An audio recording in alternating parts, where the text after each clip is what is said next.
भगवान शंकर का किया गया तप, भगवान शंकर का किया गया स्मरण मानव शरीर के लिए एक ऊर्जा का कार्य करता है।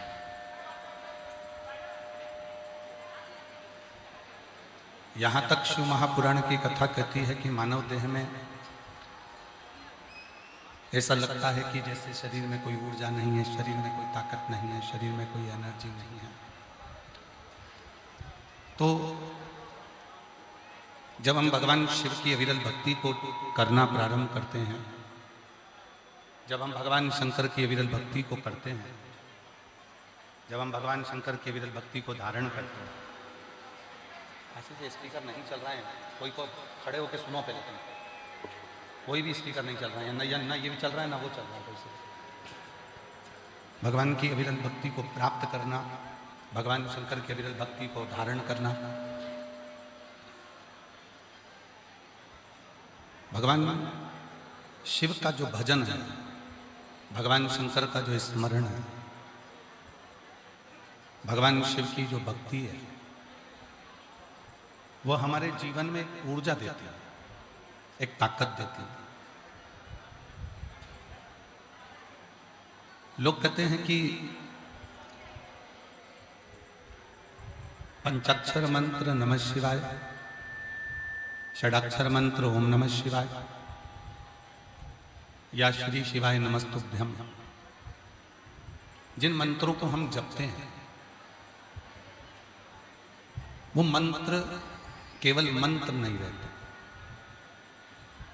आप और हम जब पंचाक्षर मंत्र जपना प्रारंभ करते हैं, षडाक्षर मंत्र जपना प्रारंभ करते हैं, श्री शिवाय नमस्तुभ्यम कहना प्रारंभ करते हैं, तो वो मंत्र केवल मंत्र नहीं रहते, वो मंत्र एक ऊर्जा बन जाता है, वो मंत्र एक एनर्जी बन जाता है। और जब वो मंत्र जब ऊर्जा बने, एनर्जी बने, तो वह हमारे जीवन को सुख प्रदान करना प्रारंभ करता है, हमारे जीवन को एक फलित फल देना प्रारंभ कर देता है। और शंभु शरणे पड़ी मांगू घड़ी रे घड़ी, दुख काटो दया करी निदर्शन आठो। वो मंत्र केवल मंत्र नहीं, वो हमको एक ऊर्जा, हमको एक बल प्रदान करता है, एक फल प्रदान करता है। अब मंत्र, कई लोग कहते हैं कि मंत्र को एकांत में जपना चाहिए, कई लोग कहते हैं मंत्र को किसी नदी के तट पर जपना चाहिए, कई लोग कहते हैं मंत्र को किसी तीर्थ में जाकर जपना चाहिए। पर शिव महापुराण की कथा कहती है, जरूरी नहीं कि आप तीर्थ में जाकर बैठेंगे तो ही मंत्र का जप करेंगे, जरूरी नहीं कि आप किसी नदी के तट पर जाकर बैठेंगे तो ही मंत्र का जप करेंगे। जहां बैठे हो, जहां जा रहे हो, जैसे बैठे हो, जैसे जा रहे हो, वैसे भी मंत्र का जप किया जा सकता है। मंत्र का उच्चारण करना, और यहां तक लोग कहते हैं कि गुरुजी हो सकता है कि हमारे मुख से मंत्र गलत निकल जाए, हमारे मुख से मंत्र सही ना निकल पाए, तो क्या भगवान हमारे मंत्र को स्वीकार नहीं करते? तो क्या भगवान हमारे मंत्र को स्वीकार नहीं करेंगे? शिव महापुराण की कथा कहती है, भगवान शंकर का चरित्र कहता है, मरा मरा कहते कहते भी बाबा राम के चरणों को प्राप्त कर लेते हैं। तो मंत्र एक बीज है, मंत्र एक बीज का काम करता है।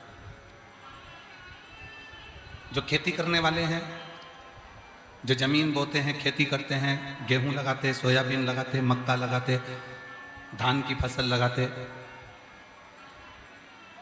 ज्वार लगाते, बाजरा लगाते, जितने बीज बोने वाले हैं वो जानते हैं।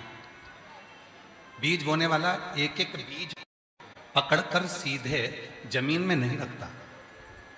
बीज बोने वाले ने तो बीज डाल दिया, उल्टा गया, सुलटा गया, टेढ़ा गया, आड़ा गया, कैसा भी वो बीज जमीन में गया, और वो बीज जमीन में जाने के बाद उसका पौधा जमीन के बाहर आया।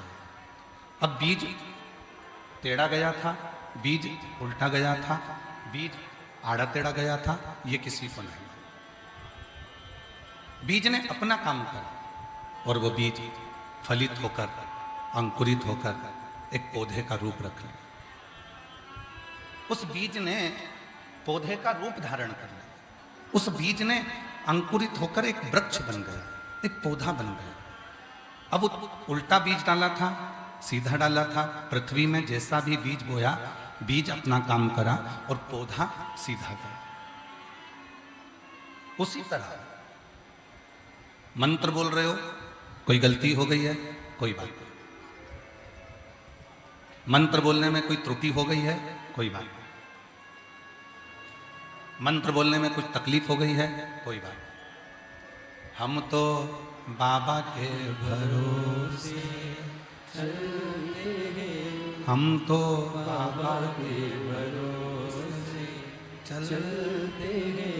ये दुनिया वाले जलते हैं, ये दुनिया वाले जलते हैं, हम तो बाबा के भरोसे चलते हैं। देवघर वाले के भरोसे चलते हैं, काशी वाले के भरोसे चलते हैं, सीहोर वाले के भरोसे चलते हैं, हम तो बाबा के भरोसे चलते हैं। बीज तुमने बोया, टेढ़ा आड़ा कैसा भी गया, पर उसका जो पौधा है, उसका जो वृक्ष है, वो सामने प्रकट है। मिट्टी को बीज से मतलब था। मिट्टी को यह मतलब नहीं था कि टेढ़ा है कि आड़ा है कि सीधा है कि कैसा है। मिट्टी को बीज से मतलब था। उसी तरह ईश्वर को तुम्हारे भाव से मतलब है, शिव को तुम्हारे भोलेपन से मतलब है, शंकर को तुम्हारे निर्मल मन से मतलब है। दुनिया में कई लोग हैं कपट अंदर रखते हैं, वो कहते हैं ना, राम राम जपना पराया माल अपना, मुख में राम बगल में छुरी। मेरे परमात्मा को ऐसे लोग पसंद नहीं आते। मेरे परमात्मा को सहज भाव, सीधा भाव, नम्र भाव, सरलता का भाव तुम्हारे भीतर है। भले तुमने टेढ़ा आड़ा कैसे भी जपा, तुम जप तो रहे हो। श्री शिवाय नमस्तुभ्यं, श्री शिवाय नमस्तुभ्यं, श्री शिवाय नमस्तुभ्यं, श्री शिवाय नमस्तुभ्यं। अब उस मंत्र को जपने में, स्मरण करने में तुमने जो भीतर की शक्ति लगाई है, वो शक्ति ही शिव तक पहुंचाता है।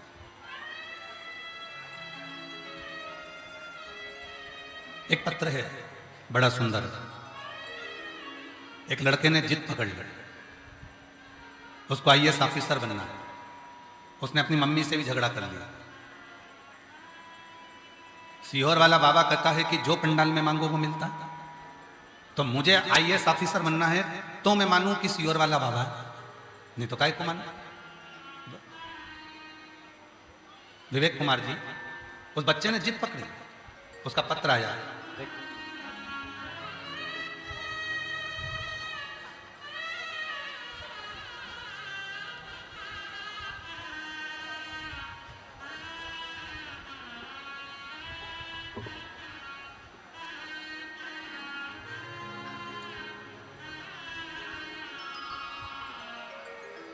मेरा नाम मंजू देवी, पति श्री हरिलाल महतो, ग्राम जम्मू वाठाड़ ग्राम जम्मू वाठा, जिला धनबाद, झारखंड से हैं।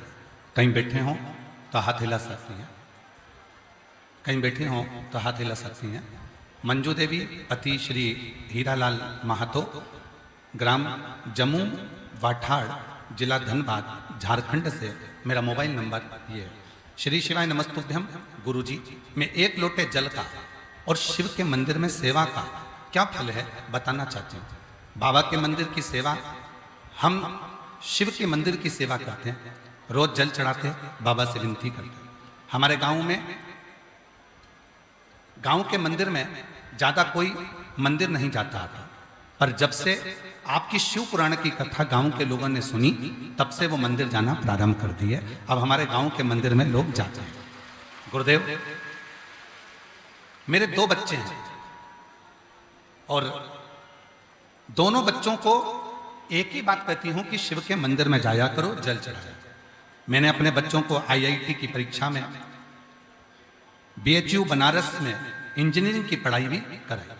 उसके बाद मेरे बड़ा बेटा शुभम कुमार महतो, उसने कहा मां मैं चाहता हूं कि मैं UPSC की परीक्षा दूं और UPSC क्लियर करूं। क्या तुम्हारा वो सीहोर वाला बाबा मेरी UPSC क्लियर करा सकता? मां ने जब कहा तो कहा कि तू पढ़ाई तो कर। सीहोर वाला बाबा कहता है कि अपनी पढ़ाई को 4 गुना बढ़ाओ, मेहनत 4 गुना करो और मेहनत के साथ में शिव जी पे एक बेलपत्र लगाकर शिव को समर्पित कर कर फिर जाओ। मेरे बच्चे ने 2021 में UPSC की परीक्षा दी और बाबा की कृपा से उसका रेलवे में मैनेजमेंट सर्विस के पद पर जॉब मिला। अभी भी बेटे ने UPSC क्लियर नहीं कर पाए, सो तो उसके कारण बस उसने कहा मैं फिर से UPSC दूंगा। फिर UPSC दी और UPSC की परीक्षा देने के बाद जब उसका क्लियर नहीं आ रहा, तब उसने कह दिया अब मां तू बता मैं क्या करूं। तब मां ने कहा एक काम कर, वापिस परीक्षा दे। फिर परीक्षा दे और बाबा की कृपा से ऐसी कृपा बाबा ने करी कि एक परीक्षा में बाबा ने फिर Indian revenue service income tax में बाबा ने उसको क्लियर करा। फिर बाबा की कृपा से उसने फिर वापस परीक्षा दी और बाबा की ऐसी कृपा हुई गुरुदेव कि उसने UPSC क्लियर करा, 142 अंक लेकर आया और बाबा की कृपा से देवघर की कथा के पंडाल में बैठकर उसने कथा सुनी, वहां की मिट्टी को नमन करा। और जब बाबा की ऐसी कृपा हुई कि मालूम नहीं 3 महीने में बाबा ने कथा में क्या कर दिया कि 142 अंक लेकर वो IAS ऑफिसर बन गया। मैं शिव को नमन करता, मैं शिव को प्रणाम करता।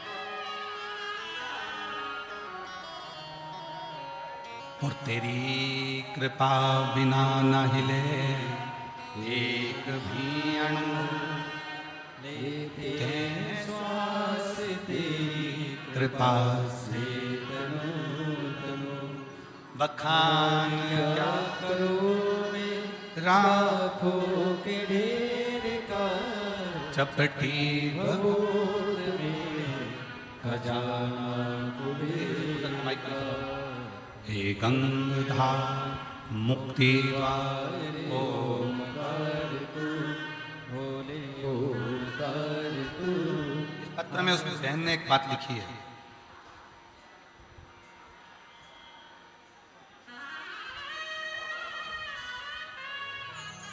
मैं आस्था चैनल वालों से कहूंगा इस पत्र की वो लाइन आप भी आस्था चैनल पर जरूर देखा।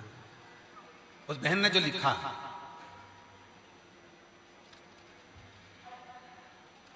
उस बहन ने लिखा देवघर की, उस बहन ने पत्र में जो लिखा है, देवघर की कथा पंडाल में, आप लोग LED पर पढ़ सकते हैं। बहन ने लिखा देवघर की कथा पंडाल में बैठकर सुने और प्रार्थना की बाबा ने 2025 की परीक्षा में 142 अंक दिलाकर बाबा ने मेरे बेटे को IAS बना दिया। मेरे शिव की कृपा से ये करुणा की, ये उदारता। और नीचे एक लाइन बड़ी सुंदर है, लुटा दिया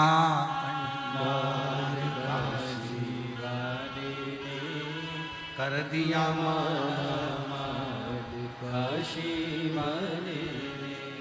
जो जैसी भावना वो वैसा ही फल पाए।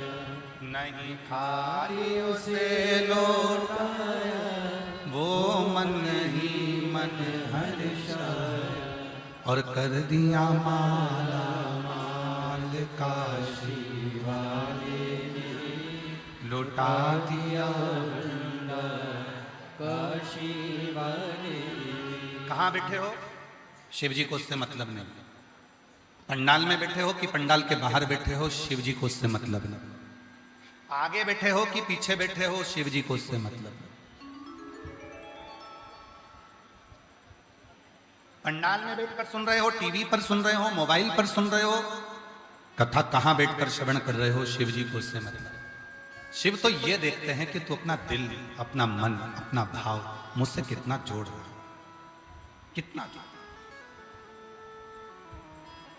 फिर वही बात आ गई, बीज उल्टा गया जमीन में, सीधा गया जमीन में, पौधा जरूर लगेगा। जो शिव महापुराण की कथा में आया है, जैसे बीज जमीन में गया तो पौधा जरूर लगेगा, उसी तरह शिव महापुराण की कथा में आने वाले की झोली मेरा भोलेनाथ जरूर भरेगा, ये निश्चित, ये निश्चित। कहां बैठे हो उससे मतलब नहीं, आप कहां बैठ रहे हो, कहां बैठकर कथा सुन रहे हो, कहां बैठे हो, आगे बैठे हो, पीछे बैठे हो, दाएं बैठे हो, बाएं बैठे हो, उसको मतलब नहीं। उसको तो मतलब है तुम बैठकर मेरा गुणगान कर, मेरा।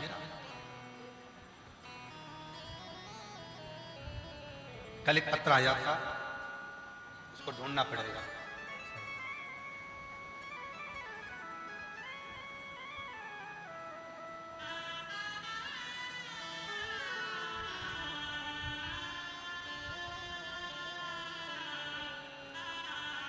उस पत्र में किसी भाई ने लिखा था कि मैं बाबा की कृपा से खूब उन्नति कर रहा हूं, आगे बढ़ रहा हूं, पर दुनिया के लोग, परिवार के लोग, और भी मिलने वाले लोग मुझसे भी ईर्ष्या कर रहे हैं।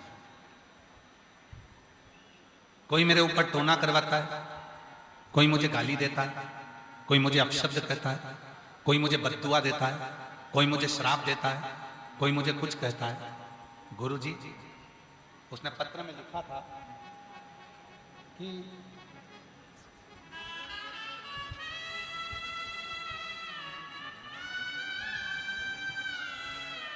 उसने पत्र में लिखा था कि मैंने अपनी जिंदगी में शिव महापुराण की कथा सुनकर एक नियम लिया कि मैं किसी का दिल कभी नहीं दुखाऊंगा।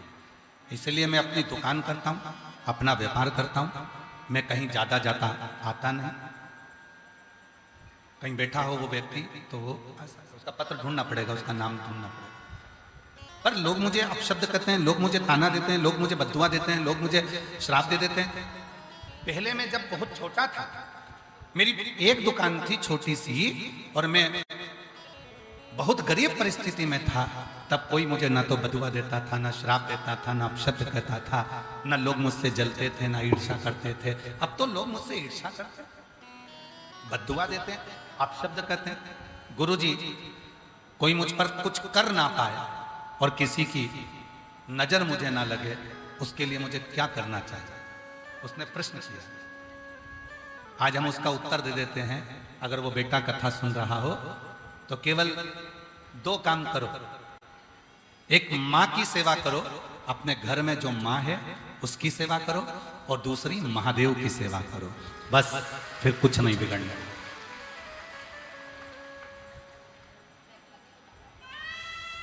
एक माँ की सेवा करो, अपने घर में जो बुजुर्ग माँ है उसकी सेवा करो, और दूसरा महादेव की सेवा करो। ये 2 ऐसे हैं जो आपको कभी जिंदगी में ना नजर लगने देंगे, ना कोई टोना होने देंगे, ना कोई टोटका होने देंगे, ना किसी की बद्दुआ लगने देंगे, ना किसी का श्राप लगने देंगे, और ना किसी की बुरी दृष्टि लगने देंगे। एक माँ, एक महादेव,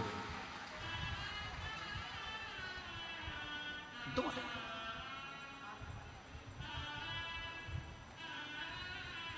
एक माँ और एक महादेव, ये 2 ऐसे हैं। एक माँ और एक महादेव ऐसे हैं जिनकी सेवा हमें नजर से बचा लेती है। इनका आशीर्वाद दुनिया में किसी की सामर्थ्यता नहीं है कि काट दे। एक माँ का आशीर्वाद, एक महादेव का आशीर्वाद ऐसा होता है कि इसकी कहीं काट नहीं हो सकती। दुनिया में कोई की सामर्थ्यता नहीं है कि मां और महादेव के आशीर्वाद को कोई काट दे।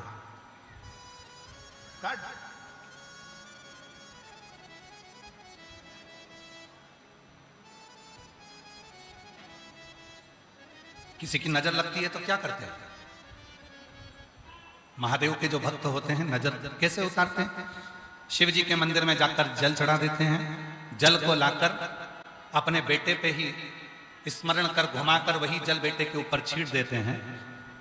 नजर कैसी भी हो वो कट ही जाती है, हाय कैसी भी हो वो कट ही जाती है। तो माँ की सेवा और महादेव की सेवा, ये दो सेवा ऐसी है जो जिंदगी में कभी तुम्हें नजर नहीं लगने देगी, जो जिंदगी में कभी तुम्हें तकलीफ नहीं देगी, तुम्हें जिंदगी में कभी कष्ट नहीं।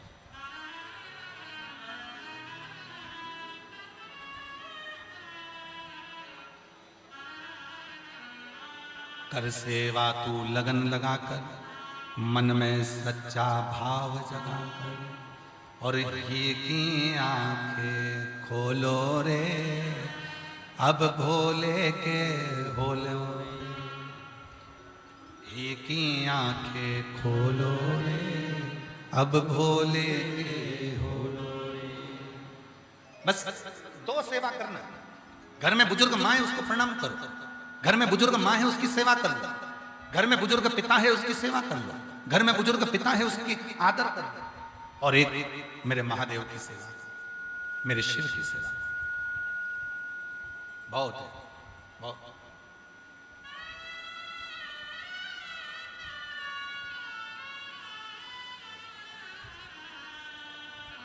आपको मालूम है घर में बुजुर्ग जो चले जाते हैं, घर की माँ, घर के पिता, घर का कोई बुजुर्ग चले जाता है तो घर में उसका फोटो लगाया जाता है।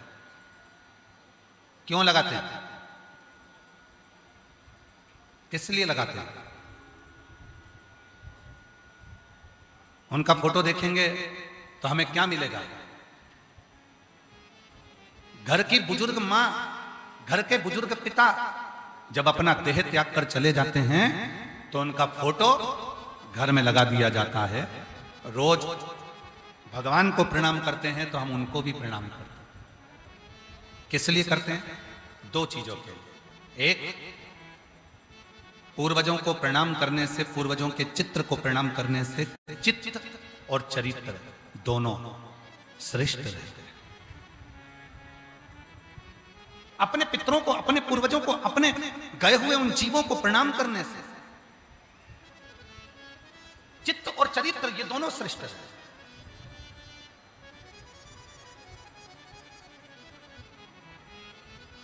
पर आज के जमाने में तो नए नए लोग आते हैं, सोशल मीडिया पे आकर कह जाते हैं कि पितरों का फोटो मत लगाना, कह देते हैं कि बुजुर्गों का घर में फोटो ही मत लगा।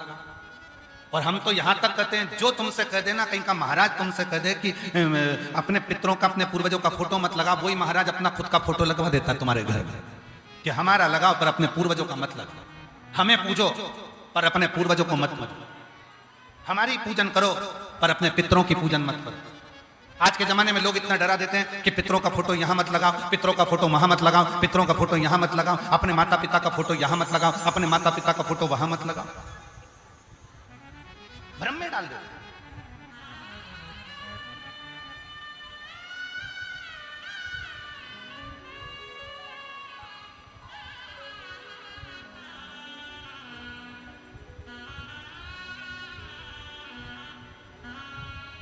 अभी अभी रांची आने से पहले, विवेक जी, रांची आने से पहले सीहोर में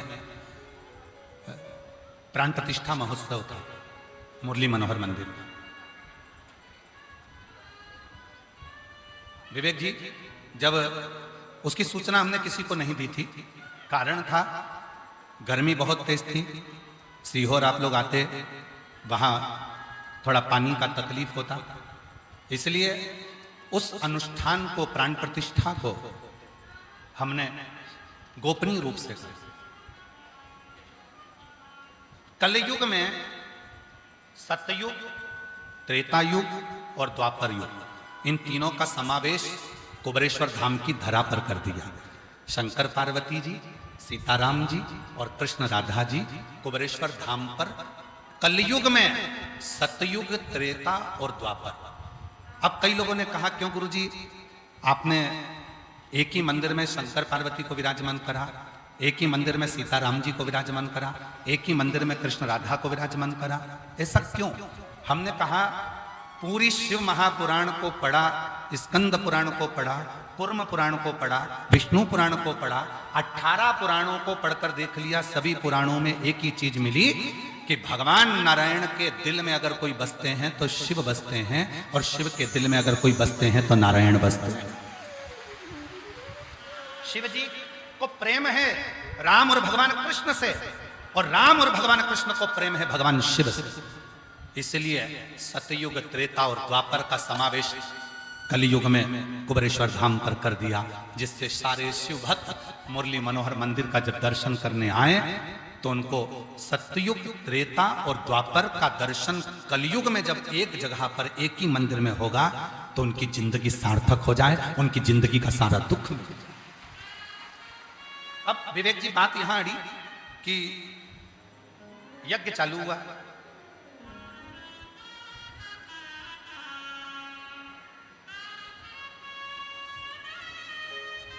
और एक बुजुर्ग मां, पति नहीं था, प्राण छोड़ चुका था, बुजुर्ग मध्य प्रदेश के ही रतलाम की आई। उसने देखा यहां कोई यज्ञ चल रहा है, अनुष्ठान चल रहा है।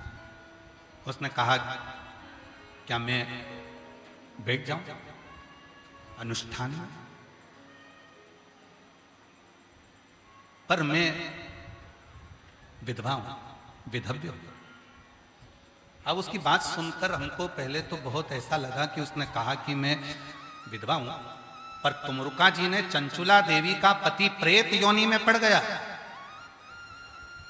चंचुला देवी का पति प्रेत योनि में चले गया, चंचुला देवी वेधव्य हो गई, विधवा हो गई, और वेधव्य होने के बाद चंचुला देवी मां जगत जननी जगदम्बा अम्बा पार्वती के सामने जब पहुंची, उनकी सहेली बन गई।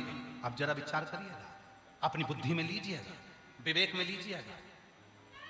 चंचुला देवी वेधव्य है, चंचुला देवी जिसका पति मर चुका है, प्रेत योनि में जा चुका है, वो चंचुला वेधव्य है, विधवा है, और पार्वती जी की सहेली बन जाती है। कैलाश पर जाकर मां पार्वती जी की सखी बन जाती है। बुद्धि में आया। चंचुला देवी, आज शायद ये कथा बहुत सारे लोगों को पेट दर्द करा दे। आज की यह कथा ना जाने कितने लोगों को काली मिर्च लगा सकती है। चंचुला देवी प्राण त्यागने के, चंचुला देवी प्राण त्याग कर भगवान शिव के धाम में मां जगत जननी जगदम्बा अम्बा पार्वती जी की सहेली बन जाती है। पार्वती जी के सामने चंचुला देवी हाथ जोड़कर खड़ी थी कि मेरा पति मर चुका है, मैं विधवा हूं, मैं वेधव्य हूं। इतने में स्वयं पार्वती जी ने जो शब्द कहा, शायद संपूर्ण पृथ्वी पर इस शब्द का स्मरण होना चाहिए। पार्वती जी ने कहा, चंचुला तू कहती है कि मेरा पति मर गया, मैं विधवा हो गई, मैं वेधव्य हो गई। पार्वती जी कहती हैं, सुन चंचुला, अमरनाथ की गुफा में भगवान शंकर ने जब मुझे अमर कथा सुनाई थी, उस अमर कथा में एक अमर कथा यह भी थी कि क्या कोई स्त्री विधवा होती है? क्या कोई स्त्री विधवा होती है? अमरनाथ की गुफा में जब भगवान शंकर से मैंने अमर कथा सुनी थी, तब उस अमर कथा में भगवान शंकर ने कहा था, पार्वती, जो संसार में पुरुष होता है, जिसके साथ में स्त्री का विवाह होता है, वो पुरुष के मरने के बाद स्त्री को लगता है कि मैं विधवा हो गई, पर सत्य मायने में ये संबंध तो संसार का है। पार्वती, एक संबंध जब नारी या कोई पुरुष, कोई बेटी, कोई बेटा पृथ्वी पर जन्म लेता है, परमात्मा उसको पृथ्वी पर भेजता है, तब एक संबंध उसका परमात्मा से जुड़ जाता है, और वो उस प्राणपति परमेश्वर की, परमात्मा की, जिसको कहते हैं पशुपति नाथ, जिसको कहते हैं द्वारिका नाथ, जिसको कहते हैं जगन्नाथ, जिसको कहते हैं केदारनाथ, जिसको कहते हैं अमरनाथ, वो नाथ की, वो पति की पत्नी बनकर वो पहले से ही जन्म ले चुकी थी, इसलिए वो विधवा नहीं, वो सौभाग्यवती ही कहला। उसकी बेटा कई माताएं कहती हैं कि गुरुजी हम क्या शिव जी का शिवलिंग का पूजन कर सकते हैं, हम क्या जल चढ़ा सकते हैं, हम क्या पशुपति व्रत कर सकते हैं, हम क्या भगवान की साधना कर सकते हैं। हमने पूछा क्यों? पति नहीं तो शिव कथा कह रही है, भगवान शंकर का चरित्र कह रहा है।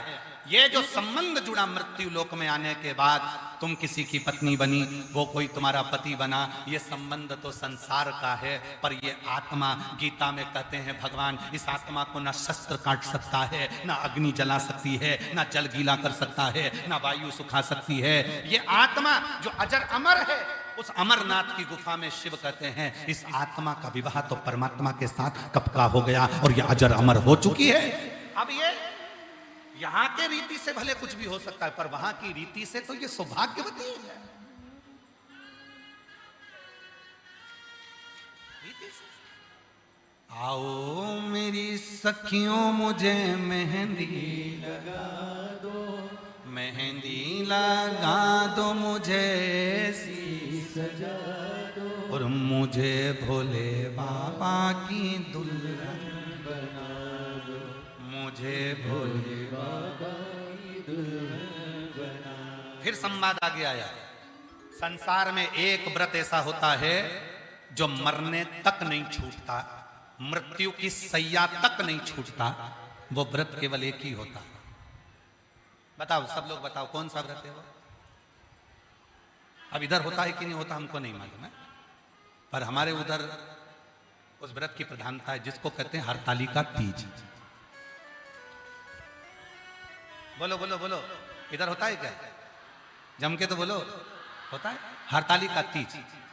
एक व्रत ऐसा है, कुंवारी हो तो भी व्रत कर सकती हो, लड़की हो तो भी व्रत कर सकती हो, शादी हो गई तो भी व्रत कर सकती हो, किसी भी अवस्था में हो व्रत कर सकती हो, किसी भी अवस्था में हो व्रत कर सकती हो। वो व्रत अंतिम सांस तक चलता है। अब किसी ने पूछा कि कई बार पति चले जाता है, कई बार पत्नी चली जाती है, तो ये व्रत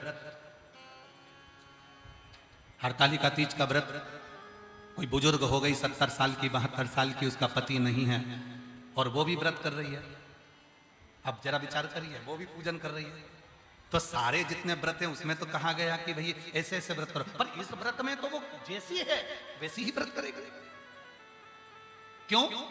क्योंकि हरतालिका तीज का व्रत केवल व्रत नहीं होता, हरतालिका तीज का व्रत अमरनाथ की कथा से जुड़ा हुआ है। ये आत्मा और परमात्मा का व्रत है। ये आत्मा का विवाह जो शिवजी के साथ में एक बार पहला हरतालिका तीज का व्रत होता है, तब यह आत्मा परमात्मा से जुड़ जाती है और उसको मालूम होता है कि मेरा पति जो साथ में रह रहा है तो संसार का है, पर सही पति तो वो प्राणपति परमेश्वर मेरा महादेव ही है।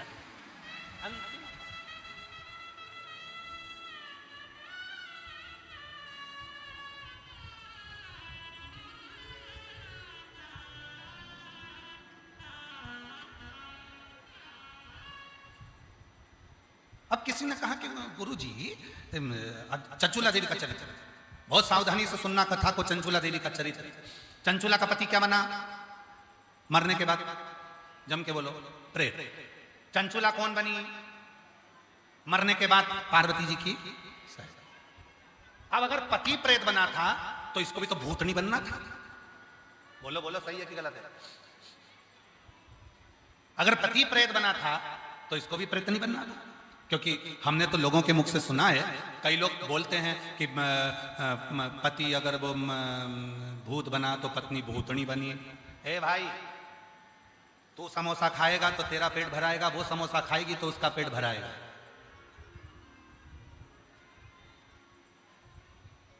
तू कर्म करेगा तो उसका फल तुझे भोगना है, वो कर्म करेगी तो उसका फल उसको भोगना है। कबीरा बाबा कहते हैं, गुरु की करनी गुरु भरेगा, चेला की करनी चेला, उड़ जाएगा हंस अकेला, अपना अपना कर्म भोगना। तो संसार में जिससे तुम्हारा संबंध हुआ है वो अपना कर्म भोग कर ना जाने कौन सी योनि में वो जा रहा होगा, अपना कर्म भोग कर अपन ना जाने कौन सी योनि में जा रहे होंगे। सब अपने अपने कर्म का भोग भोग रहे होंगे। शिव कथा कहती है। इसीलिए संसार के जितने संबंध और रिश्ते हैं ये तो सब आज कल परसों कभी छूट जाएंगे। एक संबंध ऐसा है शिव जी को जल चढ़ाने का, जो आत्मा और परमात्मा का संबंध है। ये संबंध अजर और अमर है, ये कभी नहीं छूटता। आज फिर जन्म लेगा, फिर कल लेगा, फिर। इसलिए स्मरण रहे, सत्संग ने मेरी बात चलाई, सतगुरु ने मेरी कीनी रे सगाई, और गुरु को बुला के मेरी डोली सजवा दो, गुरु को बुला के मेरी डोली सजवा दो, मुझे भोले बाबा की दुल्हन बना दो, मुझे भोले बाबा की दुल्हन। सत्संग ने मेरी बात चली। सत्संग में आज व्यक्ति को समझ में आ गया, व्यक्ति को क्या समझ में आ गया कि कैसी भी अवस्था, ये आत्मा परमात्मा की है। दिखने वाला शरीर विधवा हो सकता है, विधव्य हो सकता है, पर ये आत्मा कभी विधवा नहीं हुई, क्योंकि ये आत्मा उस परमात्मा की है, उसका पति मौजूद है, इसलिए वो कभी वेधव्य नहीं मानती। वो सुहागवती है, वो अखंड सौभाग्यवती है, वो अखंडता धारण करने वाली। कोई तुमसे कह दे ये वाली पूजन में तुमको नहीं बैठना है, उससे पूछना क्यों नहीं बैठना है। कोई तुमसे कहते शंकर जी का अभिषेक करने तुम नहीं बैठ सकती, उससे पूछना क्यों नहीं बैठ सकती। वो बोले कि नहीं तुम ऐसी हो, तुम्हारा पति नहीं है, तो उसको कहना एक पति है मेरा और वो परमात्मा है। जब मैं जन्म ली थी उस परमात्मा से संबंध जुड़ गया। ये आत्मा अजर और अमर है, ये आत्मा परमात्मा की है, ना ये जली है, ना मिटी है और ना कभी मिट सकती है। इसलिए अमरनाथ की कथा में, अमर कथा में एक अमर कथा इस आत्मा की भी पार्वती को शिव जी ने सुनाई है कि इसका पति जीवन भर रहता है और वो स्वयं देव अधिदेव महादेव रहते हैं, शंकर रहते हैं। वो आत्मलिंग के रूप में विराजमान होता है। आत्मलिंग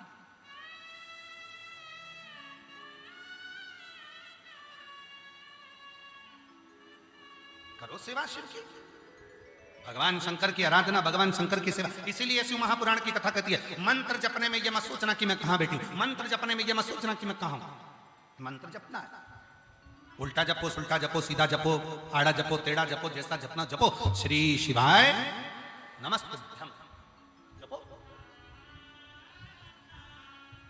एक मंत्र की प्रबलता, एक पत्र है, अच्छा है, सुनिए।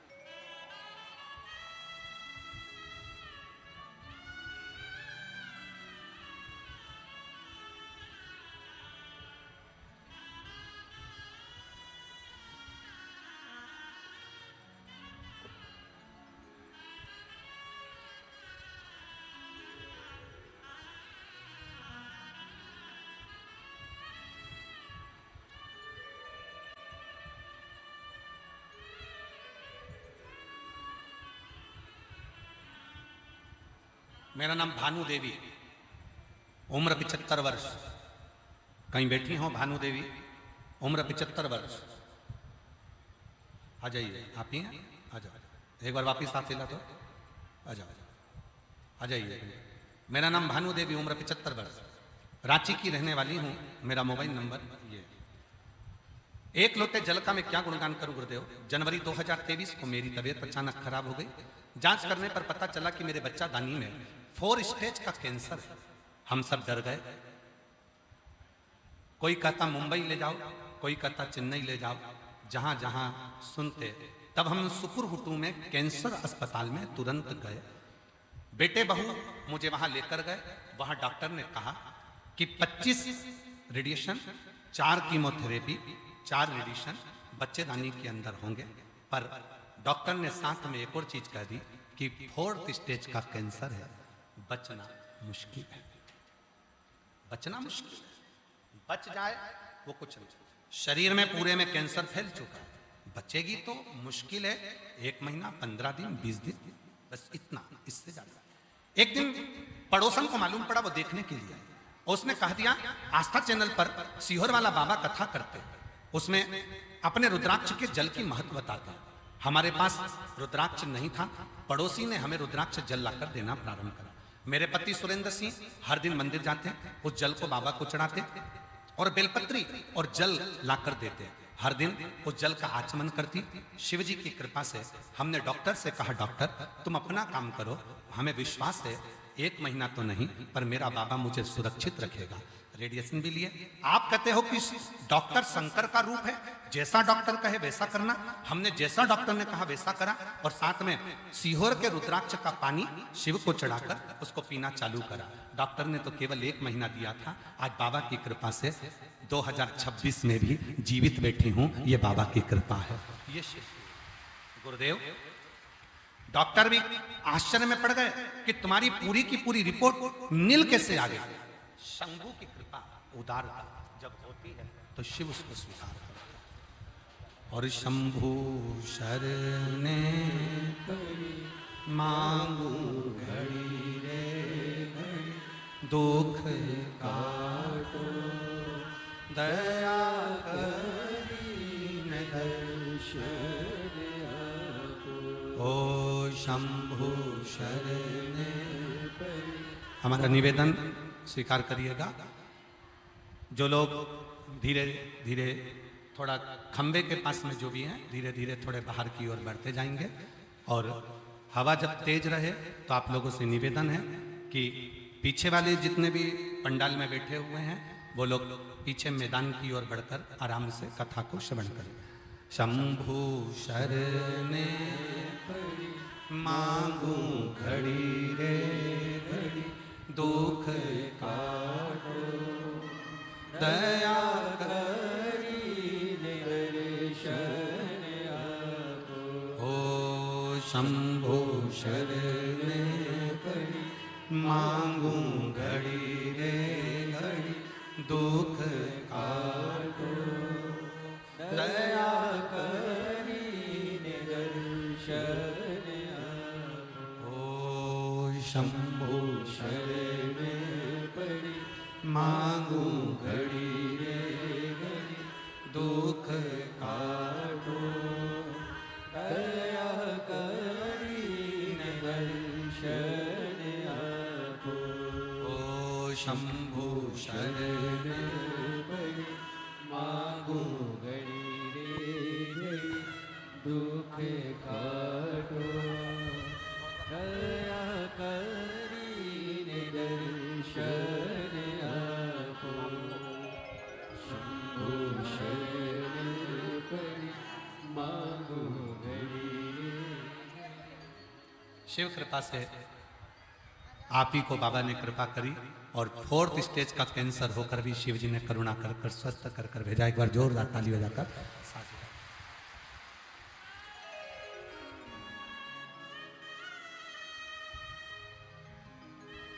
शिव कथा कर रही है, भगवान शंकर का चरित्र कह रहा है, शिव महापुराण की कथा वर्णन कर रही है, शिव तत्व कर रही है।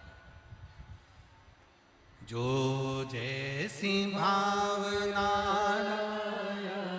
वो वैसा ही फल पाया, नहीं खाली उसे लौटाया, वो मन ही मन हर्षाया, और कर दिया माला माल काशी वाले, लुटा दिया भंडार काशी वाले ने, ओ लुटा दिया भंडार काशी वाले ने, कर दिया माला माल काशी वाले ने।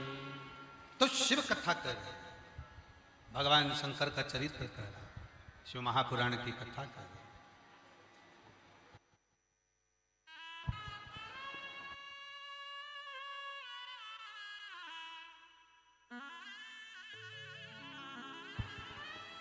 आप लोगों से एक निवेदन स्वीकार करें। जो लोग खंभों के पास में बैठे हुए हैं, जो लोग खंभों से, आप लोगों से निवेदन है कि आप लोग पंडाल के बाहर जहां खाली ग्राउंड है वहां जाकर बैठना प्रारंभ करें। आप लोगों से निवेदन है, गुरु की बात को मानना चाहिए। जो लोग जहां जहां बैठे हैं, पीछे भी ग्राउंड खाली है और खाली जो ग्राउंड है उस खाली ग्राउंड में बैठे जाके। जो लोग खंभों के पास में हैं या जहां है वहां से थोड़ा खाली ग्राउंड में जाकर बैठे, आप लोगों से निवेदन है। शंभु शरणे मांगो घड़ी रे दुख काटो दया करी दर्शन आपो। शंभु शरणे पड़ी मांगो घड़ी रे घड़ी दुख काटो दया करी दर्शन शिव कथा कर रही है, भगवान शंकर का चरित्र कर रहा है। तो जिस भाव से ये आत्मा उस परमात्मा की है जिसको कोई काट नहीं सका, इस आत्मा को न जल गीला करा है, इस आत्मा को न शस्त्र काटा है, इस आत्मा को न अग्नि जलाई है, इस आत्मा को न वायु सुखा, इस आत्मा को परमात्मा को शिव कथा कर रही है, बाबा की कथा कर।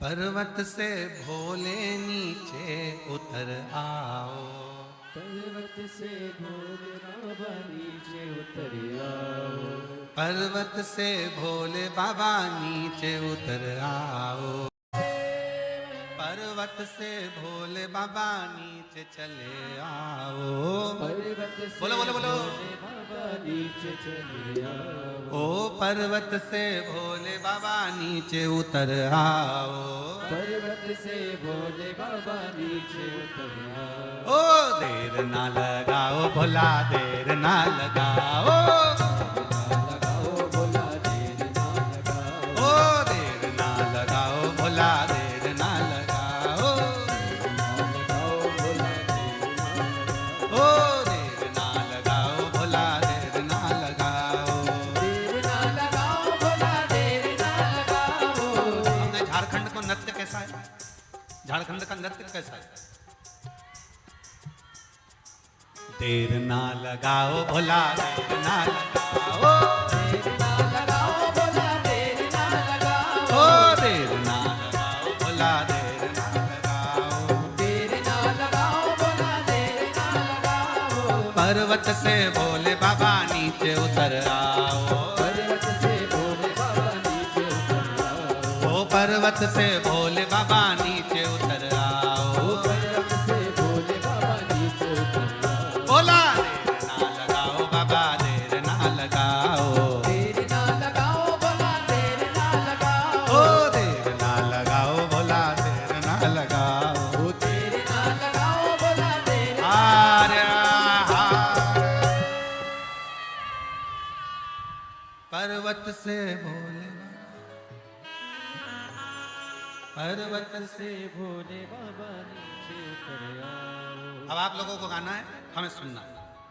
देर ना लगाओ देर ना लगाओ भोला देर ना लगाओ, देर ना लगाओ भोला देर ना लगाओ, पर्वत से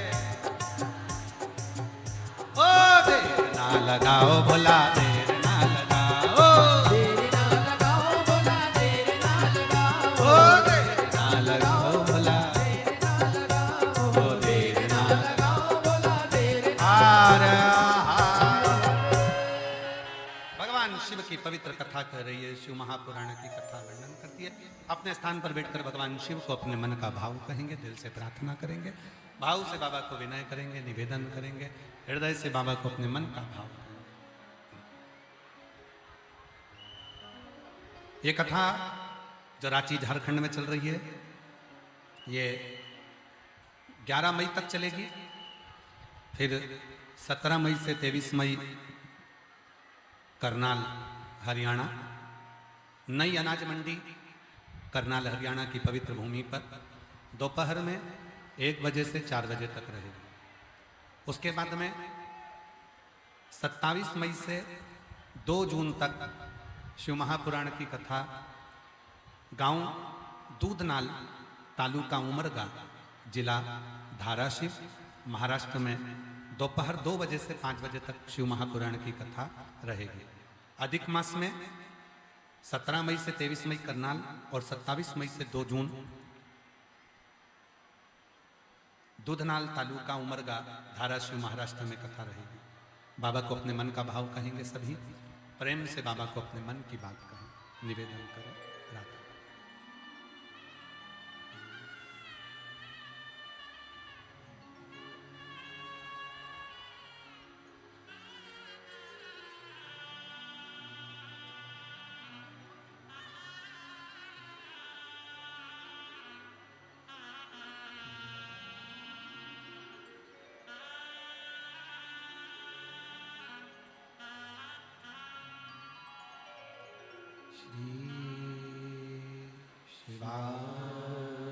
नमस्तु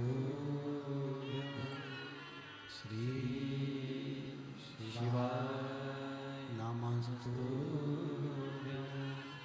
श्री शिवाय नमस्तु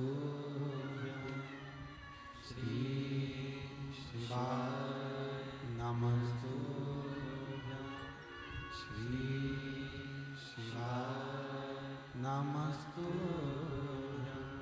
भोला सब दुख काटो हमारा, ओ भोला सब दुख काटो हमारा।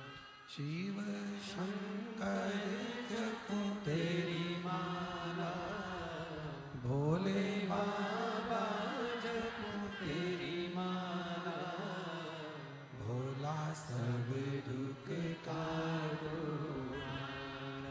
ओ भोला सब दुख काटो हमारा।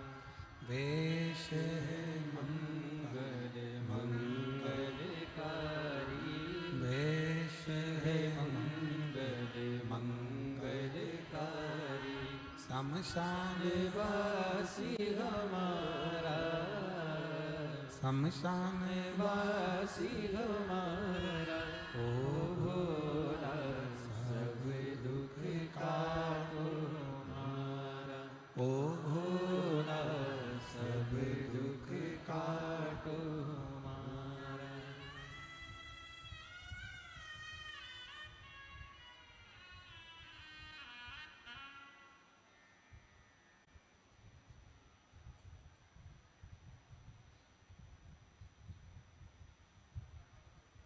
बाबा देवादिदेव महादेव भगवान शिव गौगर्दानी त्रिकालदर्शी कैलाशी अविनाशी भगवान शंकर की पवित्र कथा कर रहे, शिव महापुराण की कथा वर्णन कर रहे, शिव तत्व कर रहे,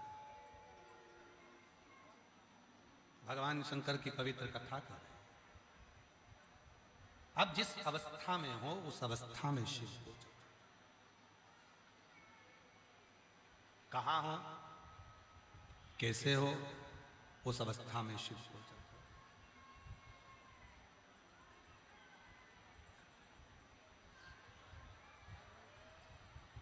और उस अवस्था में भगवान शंकर की उस अवस्था में आप किसी भी अवस्था में जब भगवान शिव को पुकारते हो, शिव का विश्वास और शिव का आशीर्वाद दोनों ही एक दिन जरूर काम आते हैं। आपने भगवान शंकर से पर विश्वास किया है, आपने भगवान शंकर का आशीर्वाद लिया है, तो जिंदगी में कभी धोखा नहीं मिल सकता, कष्ट नहीं। एक पत्र लिखा एक बहन ने, अच्छा पत्र है, देखिए। मैं हरणी महतो, अति श्री कृष्णचंद्र महतो, ग्राम सूटी, पोस्ट सूटी, थाना चौक, जिला सरायकेला, खरसवा, झारखंड की रहने वाली है। कहीं बैठी हो तो हाथ हिला सकती। मेरा मोबाइल नंबर ये है। मेरा शादी को 14 साल हो गया था।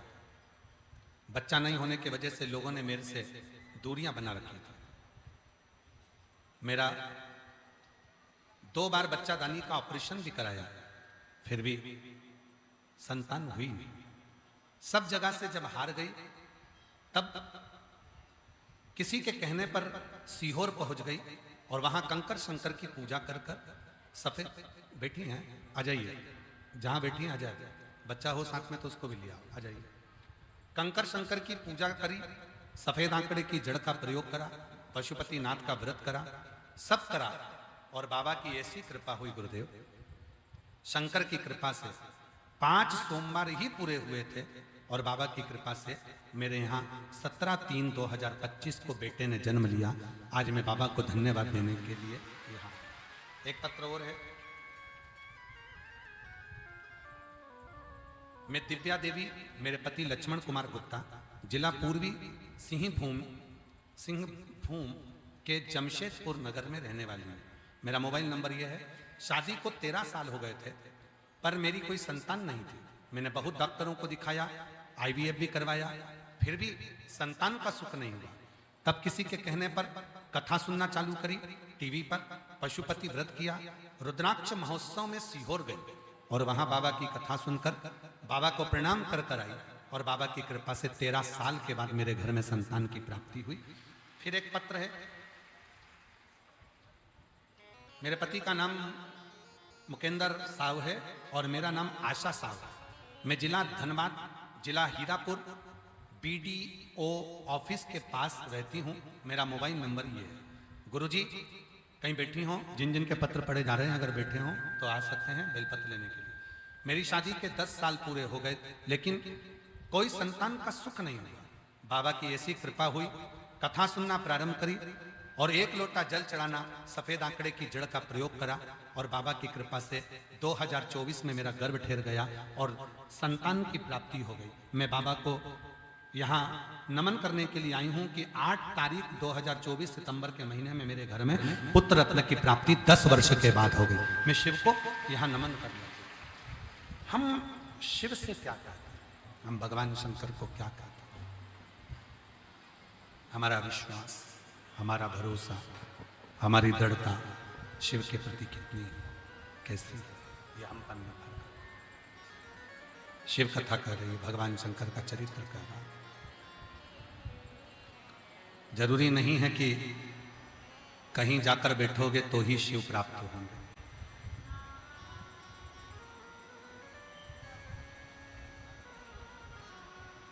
हमारे निकलेश जी एक लाइन गुनगुनाते हैं, मन को बना ले शिव का शिवाला, साथ चलेगा तेरे वो डमरू।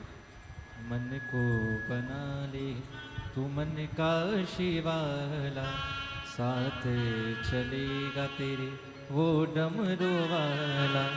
जो मन शिव की भक्ति में रम गया रे, जो मन शिव की भक्ति में रम गया रे, समझो ये जीवन सवर गया रे, तो समझो ये जीवन सवर गया रे। शिव कथा में, भगवान शंकर की पवित्र कथा में वेदव्यास जी वर्णन कर रहे हैं। वेदव्यास जी शिव को चाहे, भगवान शंकर का भजन कर, विश्वास और आशीर्वाद, विश्वास और आशीर्वाद दोनों चीजें कभी ना कभी काम आई जाती हैं। दुनिया पर यदि भरोसा करा तो हो सकता है कि वो भरोसा टूट जाए,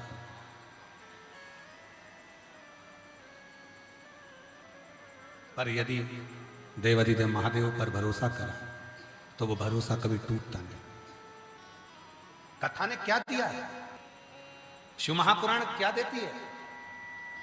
भरोसा, विश्वास। शिव महापुराण भरोसा भी देती है और विश्वास भी देती है। 1 लोटा जल सारी समस्या का। लोग कहते हैं कि कथा सुनने से क्या मिलता है?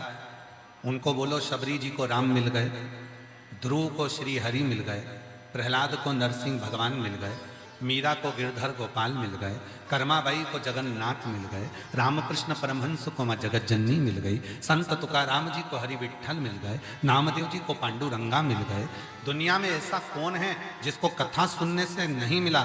जिसने दिल से कथा सुनी उसको कुछ ना कुछ जरूर मिला, ये निश्चित है और वो प्राप्त है। क्या नहीं मिलता? क्या नहीं प्राप्त होता?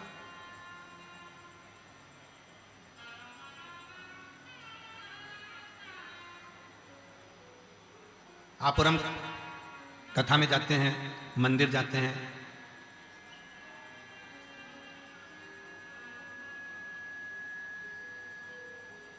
हम भगवान के मंदिर में गए, कथा में गए, उन पर श्रद्धा रखी, विश्वास रखा, पर वही श्रद्धा वही विश्वास मंदिर से वापिस आने के बाद में हमारे अंदर थोड़े समय के बाद वो रहता ही नहीं है। कथा में इतना विश्वास है, कथा में इतना भरोसा है, शिव जी पर बहुत भरोसा है, शिव जी के मंदिर भी जाते हैं, श्रद्धा भी रखते हैं, विश्वास भी रखते हैं, फिर वापिस घर पर आते हैं तो वैसे की वैसे ही हो जाते हैं।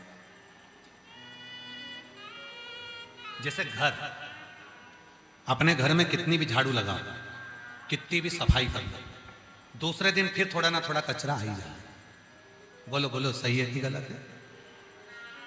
घर में कितनी भी झाड़ू लगा लो, कितना भी पोछा लगा लो, कितनी भी सफाई कर लो, थोड़ा ना थोड़ा कचरा घर में रोज झाड़ू में निकल ही जाए। उसी तरह रोज भोजन जरूरी है, रोज झाड़ू लगाना जरूरी है, रोज पोछा लगाना जरूरी है, रोज कपड़े पहनना जरूरी है, रोज तैयार होना जरूरी है, रोज नहाना जरूरी है, रोज स्नान जरूरी है, रोज श्रृंगार जरूरी है। उसी तरह रोज भगवान की कथा भी जरूरी है, जिससे ये मन साफ होता है। ये मन साफ।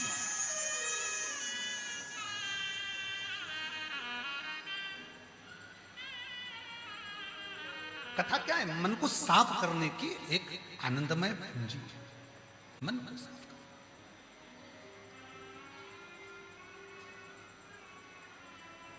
रोज झाड़ू लगाना है, रोज पोछा लगाना है, रोज बुआरी लगाना है, घर साफ रहेगा। रोज रोज घर को साफ कर कर तो रखना ही पड़ेगा, तो मन को भी तो साफ रखो, मन भी तो साफ होना चाहिए। रोज कथा सुनो। घर के लोग कह देंगे कि बताओ रोज रोज कथा सुनती? हाँ सुनती। पागल हो गई है क्या? हाँ, कथा ही हमने कांके में सुनी है।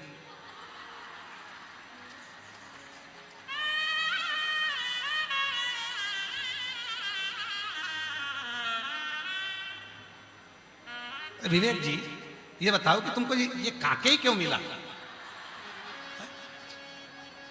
क्योंकि तुमको भी मालूम था जो भी आएंगे सब भोले बाबा के ही आएंगे, और बाबा के भगत तो होते ही ऐसे, भगत ही ऐसे होते हैं। इनके रोज हम तो न्यूज़ चैनल वालों की बहुत सारी न्यूज़ हमको आशीष दिखाते हैं, झारखंड के बहुत सारे न्यूज़ चैनल वालों की न्यूज़ें दिखाते हैं, बहुत सारे यूट्यूबरों के आशीष जी हमको वो सुनाते हैं। तो कई लोग माइक लगा लगा के पूछते हैं माताओं से, क्यों इतना आंधी चल रहा है, इतना तूफान चल रहा है, भोजन की लाइन में बहुत सारी माताएं खड़ी थी, तो किसी का न्यूज़ चैनल वाला जो भी न्यूज़ वाला था हम उसको प्रणाम करते हैं। अगर वो आया हो तो जरूर आए, जो भी यूट्यूबर है या न्यूज़ चैनल वाले। तो यहाँ न्यूज़ चैनल वाले आए हैं क्या? बैठे हैं? कहाँ बैठे हैं? न्यूज़ चैनल वाले कहाँ बैठे हैं? कितने चैनल वाले आए? मतलब पत्रकार बंधु कोई आए हैं क्या? कितने आए हैं? 10। आओ जरा ऊपर आओ, बेलपत्र लेकर जाना। आ जाओ, आ जाओ, आओ सारे पत्रकार आओ, सारे न्यूज़ चैनल वालों को, पत्रकारों को मेरी तरफ से प्रणाम है, नमन है आप लोगों को। तो न्यूज़ चैनल वाला वहाँ पूछ रहा है, तो माइक लेकर कहने लगे बताओ इतनी लंबी लाइन लगी है, इतना भंडारा चल रहा है, इतना आंधी तूफान भी आ रहा है, पानी भी गिर रहा है, तुम क्यों आई हो? तो कहने लगे हम तो कथा सुनने आए। तो क्या भोजन नहीं मिले तो क्या हम सतुआ खा लेंगे? हम सतुआ खा लेंगे पर कथा सुने, कथा सुने।